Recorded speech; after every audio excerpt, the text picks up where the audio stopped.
প্রধানমন্ত্রী অনেক খারাপ, তার মতন ফেরাউন নাই। কিন্তু প্রধানমন্ত্রীর কিছু কিছু কাজ আছে, ভালো কাজ।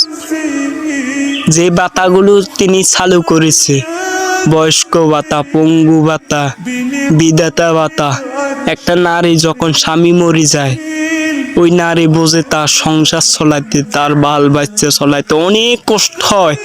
তোমরা এগুলো কেন বন্ধ করেছো? জাতিকে কি বুঝাইতে চাও? তোমরা কি জানো না? তোমরা জাতিকে এটা নিয়ে বুঝাইতে চাও, ভাতা বন্ধ করে দিয়েছো, তোমরা দেশ স্বাধীন করে দিয়েছো।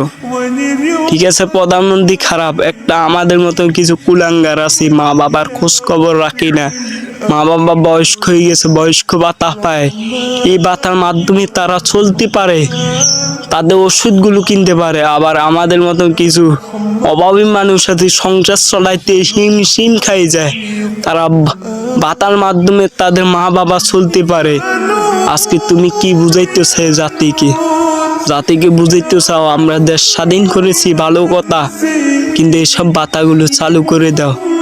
আজকে থেকে আমার মা যদি বয়স্ক হয়ে যায়, আমার মাকে আমি খাওয়াইতে পারছি না, আমি তো একজন অভাবী। এই অভাবীর ঘরে তোমরা কেন আগুন লাগাই দিয়েছে? এই আগুন বন্ধ করো, তাদের অভিশাপ তোমরা লইও না, নইলে ধ্বংস হয়ে যাবা, ধ্বংস।